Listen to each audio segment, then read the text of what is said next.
नमस्कार विद्यार्थी मित्रांनो, मी प्राध्यापक श्रीमती पवळ जयम, विषय मराठी, वर्ग 11वी. तर मागील तासिकेमध्ये आपण विनायक दामोदर सावरकर यांचे स्वतंत्रतेचे स्तोत्र या कवितेला सुरुवात केलेली होती. त्याचा काही भाग आपला राहिलेला आहे, त्याचा आज आपण विचार करणार आहोत.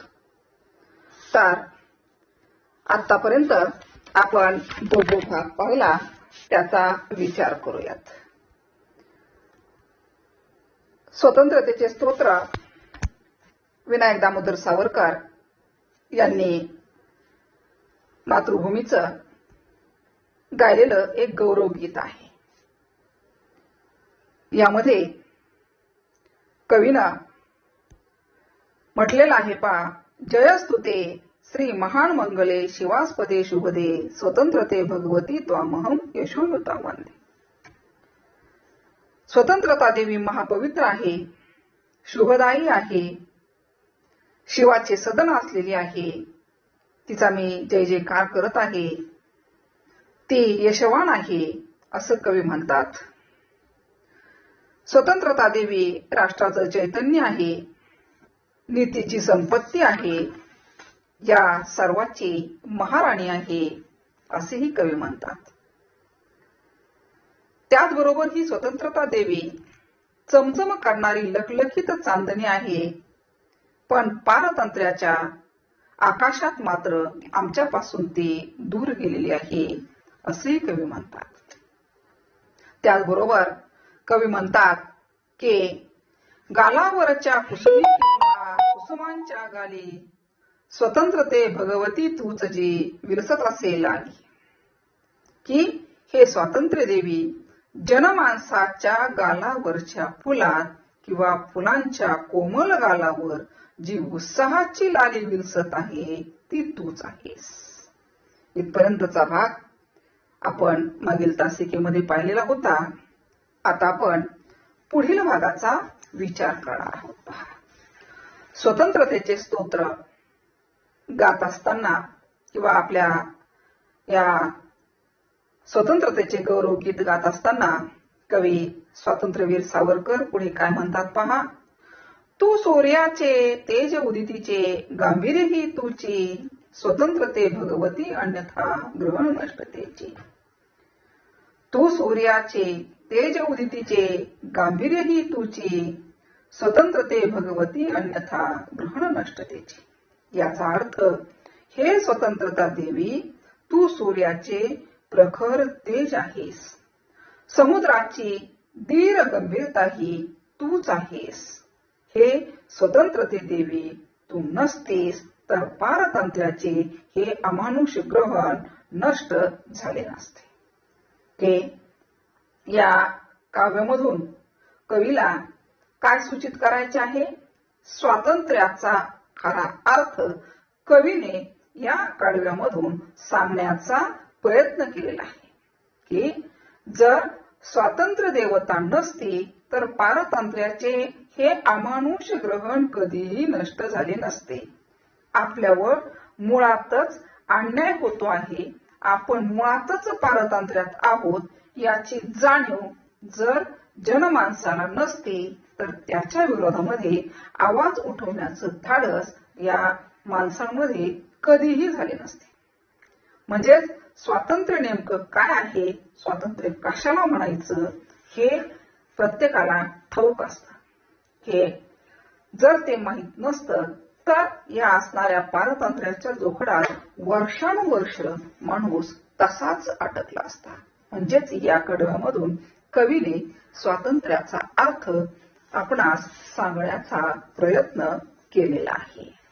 पुढे कवी काय म्हणतात पहा, की मोक्ष मुक्ती ही तुझीच रूपे तुलाच वेदांते स्वतंत्रते भगवती योगीजन परब्रह्म वदती. मोक्ष मुक्ती ही तुझीच रूपे तुलाच वेदांते स्वतंत्रते भगवती योगीजन परब्रह्म वदती. हे स्वतंत्रते देवी वेदामध्ये वर्णन केलेले आणि योगीजनांनी मान्य केलेली मोक्ष आणि मुक्ती ही याची मूर्त रूपे तूच आहेस. मोक्ष आणि मुक्ती या ज्या दोन संकल्पना आहेत, या दोन संकल्पना स्वातंत्र्य या शब्दाशी एकरूप झालेल्या आपणास पाहावयास मिळतो. मोक्ष या शब्दाचा अर्थ काय आहे की माणसाच्या प्रत्येक असणाऱ्या यामधून काय होतं, जीवनामधून सुटका करून देण्याचं काम मोक्ष करतो. की माणसाच्या दुःखामधून म्हणा किंवा जीवन मारण्याच्या या फेऱ्यामधून माणसाला वाचवण्याचं काम मोक्ष करतो. स्वातंत्र्य सुद्धा तेच करतो की पारतंत्र्याच्या जोखडामधून किंवा अन्याय जुलमामधून बाजूला सारून एक स्वतंत्रतेचा श्वास माणसाला मिळवून देण्याचं काम स्वातंत्र्य करत असतं. आणि म्हणूनच कवीनं यामध्ये काय म्हटलेलं आहे की वेदामध्ये जे मोक्ष व मुक्ती या ज्या संकल्पना आहेत, या कशाची रूप आहेत तर स्वतंत्रतेचीच मूर्त रूप आहे. आणि म्हणूनच कवी म्हणतात की मोक्ष मुक्ती ही तुझीच रूपे, तुलाच वेदांती, स्वतंत्रते भगवती योगीजन परब्रह्म वदती. या स्वतंत्रतेचं स्तोत्र गात असताना पुढे कवी काय म्हणतात पहा. जे जे उत्तम उदात्त उन्नत महन मधुरते ते, स्वतंत्रते भगवती सर्व तव सहचारी होते. जे जे उत्तम उदात्त उन्नत महन मधुरते ते, स्वतंत्रते भगवती सर्व तव सहचारी होते. या सृष्टीमध्ये जे उत्तम आहे, उदात्त आहे, प्रगतिशील, महामधुर जी जी तत्व आहेत हे स्वातंत्र्य देवी ती सर्व तुझ्या ठाई आहेत, तुझ्या सोबतीला आहेत. की या सृष्टीमध्ये उत्तम उदात्त प्रगतिशील महामधुर जी जी तत्व आहेत ती स्वातंत्र्य देवी ती सर्व तुझ्या ठाई आहेत, तुझ्या सोबतीला आहे.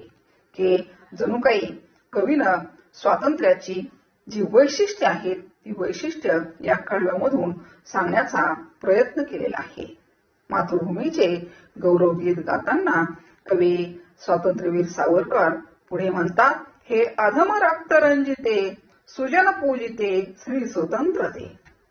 हे अधम रक्त रंजिते सुजन पूजिते श्री स्वतंत्रते. तुझ साठी मरण ते जनन, तुझ वीन जनन ते मरण, तुझ सकल चराचर शरण. तुझ साठी मरण ते जनन, तुझ वीन जनन ते मरण, तुझ सकल चराचर शरण. हे स्वतंत्रता देवी, तू अधर्मी लोकांचे किंवा दुर्जनांचे रक्त शोषणारी आहेस, त्यांचे निर्दालन करणारे आहेस, पण त्याचबरोबर जे सुजन आहेत किंवा सज्जन आहेत त्यांना तू पूजनीय आहेस. आणि म्हणूनच हे स्वतंत्रते देवी तुझ्यासाठी प्राणार्पण करणे हेच जीवन आहे. पण तुझ्याशिवाय जगणे म्हणजे केवळ मरण आहे. की तुला सर्व चराचर शरण आहे, तुला संपूर्ण असं जी सृष्टी आहे ही तुला काय झालेली आहे, शरण आलेली आहे. या स्वतंत्रतेच्या स्तोत्राच्या शेवटच्या कडव्यामध्ये कवी काय म्हणतात पहा. भरतभूमीला दृढ आलिंगना कधी देशील वरदे, स्वतंत्रते भगवती त्वामहम यशोयुता वंदे. भरतभूमीला दृढ आलिंगना कधी देशील वरदे, स्वतंत्रते भगवती त्वामहम यशोयुता वंदे. अर्थात हे स्वतंत्रता देवी, हे वरदायी माझ्या भारतभूमीला तू कधी घट्ट मिठी मारशील. हे स्वतंत्रते देवती, मी तुला मनोभावे यशस्वी होण्यासाठी नतमस्तक होऊन वंदन करतो आहे, तुझा जय जयकार करतो आहे. की पुन्हा पहा, हे स्वतंत्रता देवी, हे वरदायी माझ्या भारतभूमीला तू कधी घट्ट मिठी मारशील. म्हणजे आपल्या देशाला लवकर स्वातंत्र्य मिळालं पाहिजे, पारतंत्र्याचं जोखड नष्ट झालं पाहिजे, हा आशावाद कवीने या ठिकाणी व्यक्त केलेला आहे. आणि म्हणूनच कवी म्हणतात की हे देवते, मी तुला मनोभावे यशस्वी होण्यासाठी काय करत आहे, नतमस्तक होत आहे की स्वतंत्रते भगवती त्वामहम यशोयुता वंदे. तर या पद्धतीनं स्वातंत्र्यवीर विनायक दामोदर सावरकर यांनी स्वतंत्रतेचे स्तोत्र या आपल्या काव्यामध्ये सुंदर अशा भाषा शैलीमध्ये स्वतंत्रतेचं स्तोत्र सांगून यामध्ये एक कवीची असणारी देशभक्ती आपल्याला दिसून येते. त्याचबरोबर कवीनं यामधून जो काही भाव त्यांना सांगायचा आहे की राष्ट्र समर्पणाचा आहे, राष्ट्रहित आपल्यामध्ये असलं पाहिजे, काही विचार कवीने यामधून मांडण्याचा काय केला आहे, प्रयत्न केलेला आहे.